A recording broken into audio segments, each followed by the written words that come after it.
again for doing this. All right, so I will go away, but like I said, I'm still here. Okay, I'll take you. All right, hi. So Mike, how did you discover Star Trek, and what inspired you about it? Well, I'm one of those dinosaurs that actually saw Star Trek when it first came out. I think I was 11 at the time, something like that. And I was lying there in my pajamas, watching TV, and Star Trek comes on. And I'm thinking, this is exactly the show that I would have created if I could create a show at the age of 11. It was, and I've used this phrase on other occasions, it was commensurate with my capacity for wonder. That's a phrase from The Great Gatsby. And it was the best TV show that I could imagine. And I saw it when it first came out. I saw every episode.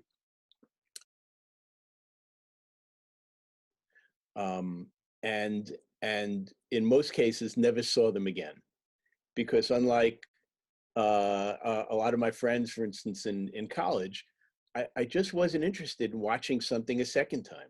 So anytime something new came up, when the animated series came up, for instance, I was hooked on it. But I very seldom watch things a second time, unless I'm writing a book about that material and I'm doing it for research. Well, how did you get involved writing Star Trek novels? Well, I had written 4 fantasy books for Questar, which was an imprint of Warner Publishing. And my agent contacted Dave Stern, who is editor of the Star Trek publishing program. He was working for Pocket Books, and sent him some of the work. Oh, this is terrific. This is exactly what we're looking for. We want to expand the program with professional writers, and this guy's exactly what we're looking for. So I sent him an outline, a brief outline, compared to the outlines that I wrote later on for Pocket, and it was about 5 pages. And and Dave got back to me, and he said, Mike, this is exactly what we're not looking for. He said, it's not science fiction, it's fantasy. And I said, yeah, but that's what I was writing, fantasy. I thought you'd like that. He goes, no, it's not the fantasy, it's your writing. So come up with a Star Trek science fiction plot for me. So I did that. I went back to the drawing board, and I came up with a Star Trek science fiction plot that sprang off What Are Little Girls Made Of? It involved the androids that were made. Them had kind of slipped through the cracks and were still a threat, and including one that was a duplicate of Kirk. And I sent the outline to Dave, and he liked it. He said, "This is great. Now you're on track." He goes, "There's just one problem. How does it end?" And I said, "Well, I didn't want to surprise, I didn't want to spoil the ending for you." And he goes, No, I'm the editor. I'm a professional. You can spoil the ending for me." And so I wrote up the ending, and he liked that as well. And that's how I got started writing Star Trek. That was my first Star Trek novel, Double Double. And that was such an awesome book too. Before I ask you about just in general how you get voices correct, I got to ask, I've seen the book cover, but it never came out. What happened with the God thing? Oh my God, the God thing, right.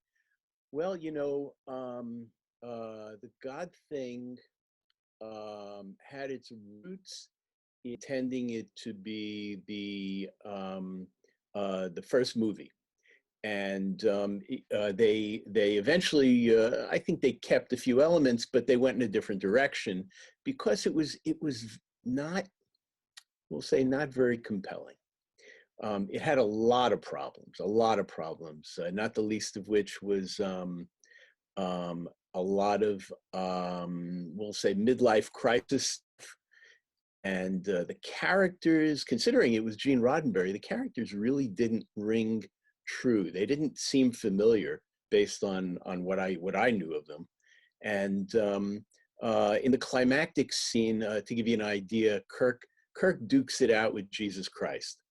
So the script had problems, and it was given to me, and they said that, Pocket had made an arrangement with Majel, whereby a writer would come along and expand on. Say there were a lot of problems with it, and because it shared a lot of elements, or some elements, with the first movie, that was really a problem as well. It was sort of, it resonated with that movie without actually being that movie. And then there was the midlife crisis stuff and the Jesus stuff, and it was really, it had a lot of problems. And I'll just say, I'm sure Gene Roddenberry wrote many better scripts. So I started working on it, and finally I had to call Dave Stern and say, Dave, it's just impossible to make this decent. And he said, well, do what you have to do, and we'll run it by Majel. And I did. I made some changes, and it was starting to look, preserving a lot of the elements of it. It was still nonetheless starting to look like a really good book. And then, but Majel put the kibosh on it. She said, no, what I really want is an expansion of what's already there. I don't want to, ultimately, for Pocket, that was a problem. So it never got made. On the other hand, I do still have the book jacket. So that's a souvenir of that experience. You cut out for 1 second. Could you repeat what Majel said to you about putting the kibosh on it? Majel put the kibosh on it. She really wanted an expansion of what was already on the page. She didn't want to change anything that was there. She just wanted an expansion of it. And for me, that was a problem, and ultimately it was a problem for the Star Trek publishing program as well. And so the book never came out. On the other hand, I do have the book cover as a souvenir, so it wasn't a total waste. That's cool. Thank you. And heck, I still would have read it, but but that's just me. So you've written for various franchises. I'm wondering, how do you get the voice details of the characters we're familiar with correct? Well, I guess, without being immodest, I guess you'd have to say that there's some talent involved in that. It's sort of, you have to have an ear. I have a good ear for dialogue. I have a good ear for languages. I pick them up pretty quickly. The one thing I don't have a good ear for is music. I'm actually tone deaf. But when it comes to dialogue, I can pretty much hear the characters and replicate it. But having said that, a lot of it is just using the phrases, the phrases associated most closely with a particular character. For instance, when Picard addresses Riker, he's always going to say "number one." He's always going to say that. He's never going to call him anything else, and he's never going to call him nothing. He's always going to say "number one." And so to Riker, that's Picard. So you're halfway there, just if you use the right stock phrases. That makes sense to me. I like that. Could you talk about how you ended up getting to do an episode for Star Trek Voyager? It was Resistance. Right. Yeah, that was, I and my writing partner, Kevin Ryan, had pitched to the Next Generation a few times, and we'd always come away with, as he put it, a lot of nibbles and no bites. So either we gave them an idea that was in development already, or we gave them an idea that wouldn't work because of something else that was in development. but they were always very encouraging. And they always said, you know, you're right there, you're right there, you're so close. And finally, and we actually even pitched to Deep Space Nine. We pitched to Ron Moore one time.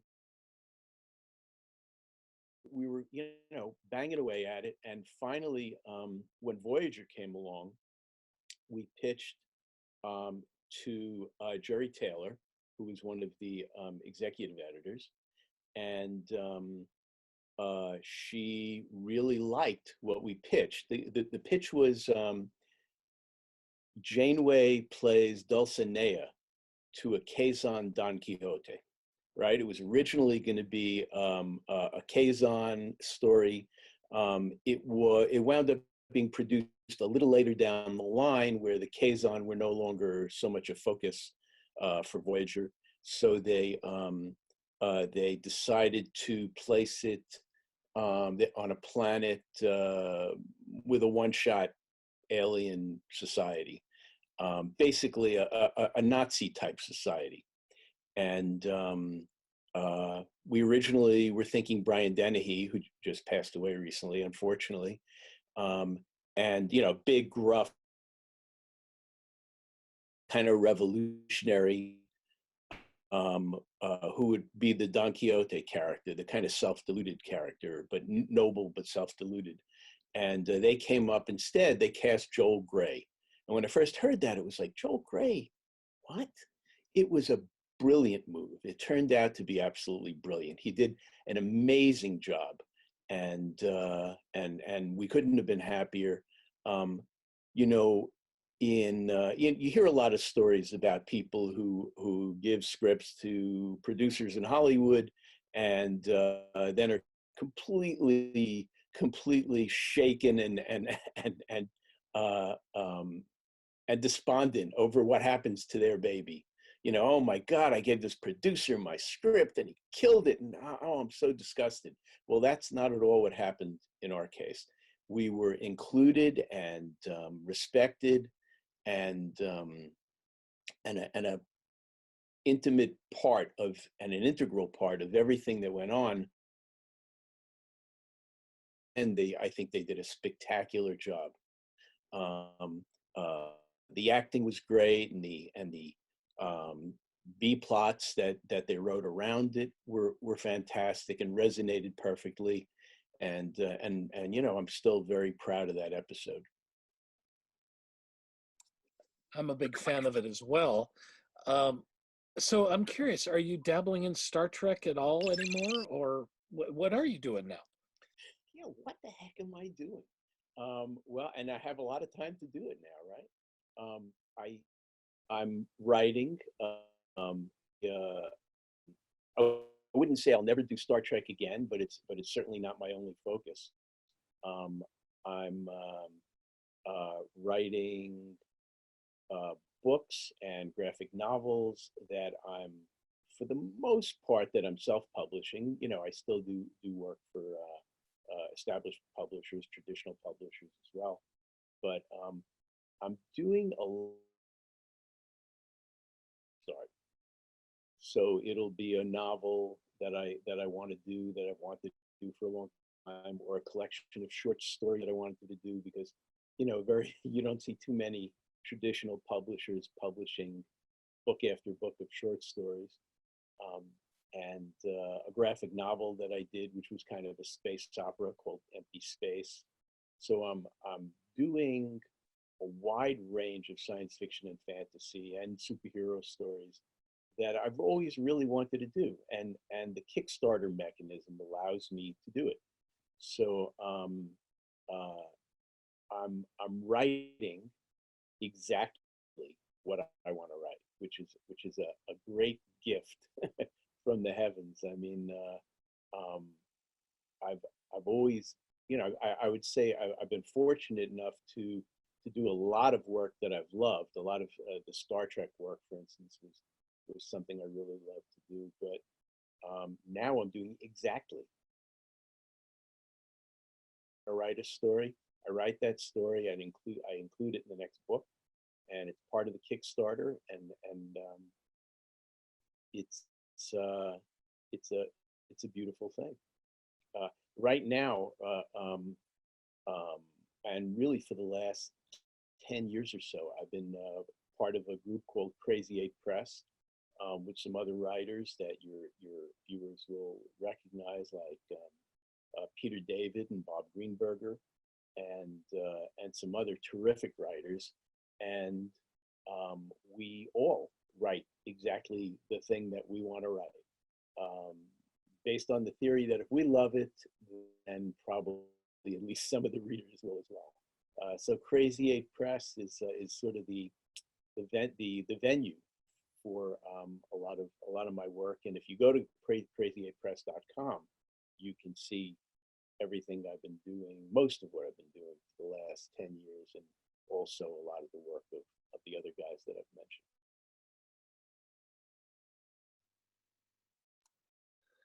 Well, I have to say that's really cool. And as a writer myself, getting to write what you want to write, there's nothing better than that for sure. Uh, what is your favorite Star Trek series, and what is your favorite episode of that series? Well, let's see.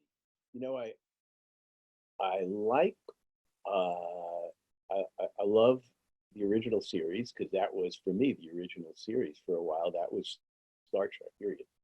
I love the Next Generation because I love Picard and I love the way his mind works. So for that reason as well, I liked the CBS streaming series.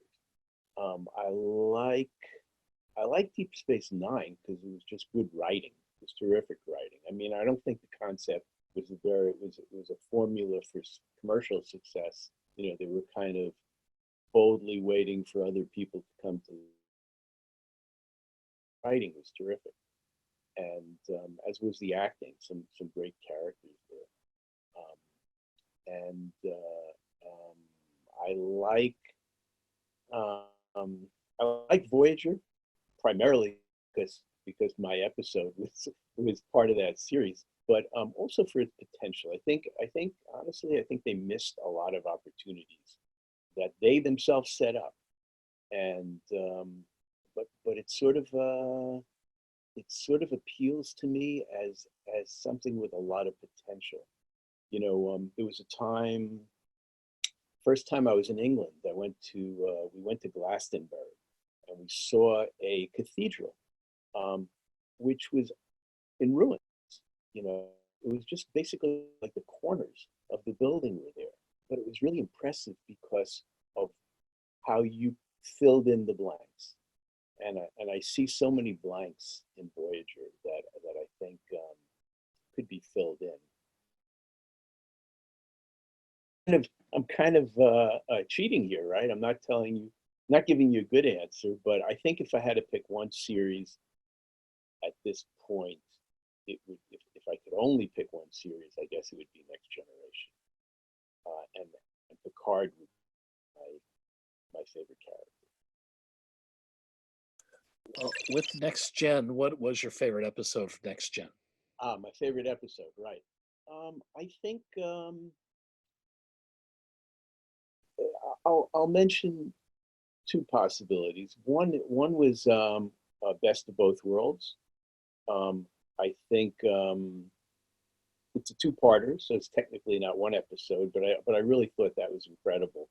You know, Picard becoming a Borg, and Riker in charge, and just the magnitude of it was really impressive. Um, the other um, the other episode I'll point out was Measure of a Man. Um, I think that was give you a handful of Star Trek episodes to tell you what Star Trek is about. I think that would be one of them. It was just it went to the heart of what is what is life, what is sentience, what is dignity, and I think it was very well written, and it explored the critical question in Star Trek, which had been, of course, which had been explored before, but not in that particular way. So it would it would either be Best of Both Worlds or Measure of a Man. I got to talk to Melinda Snodgrass, who wrote Measure of a Man, and that was a lot of fun. And yeah, and especially because they used it in Picard later with the whole Right, Maddox right. character. Yeah. Yeah, yeah. So curious, who are your top two favorite Star Trek characters? I'm sorry, you dropped out for a second. My two Oh, favorite. I'm sorry. I'm going to beat up your internet here in a minute. What is your top two favorite Star Trek characters? Picard would be one of them, I think, and mm, I think I think I would have to go with Kirk. Um, I don't know, maybe those are the obvious ones, but I definitely, Picard is thoughtful. He's a thinking man's captain. I really like that about him. And Kirk was the explorer. I think he's associated in a lot of cases with gunboat diplomacy, um, and he'll do things that I'm not sure I would do and be proud of. But he was the quintessential captain, and I'm not sure what you would have had if you hadn't had Kirk. Remember, I still look at him with the eyes of an 11-year-old, and I feel like he's he was the most exciting character there was. Now I know a lot of people would say Spock, and I have to give Spock his due, but I think I was more of a Kirk guy than a Spock guy. So I say you have a captain complex. Captain complex. That's it. Yeah, yeah. So what do you see as the future of Star Trek now, especially with the streaming with Discovery and Picard? Yeah, what do you see as the future, especially because we got a new generation of fans starting to see it? Well, I've always been a believer in going forward. This Discovery, while it was really, it got better and better as time went on, and it got very exciting, um, and interesting. Nonetheless, I always said, why are we to a time um, where we know how a lot of stuff ends? And to their credit, the producers did sort of find a way to avoid some of that.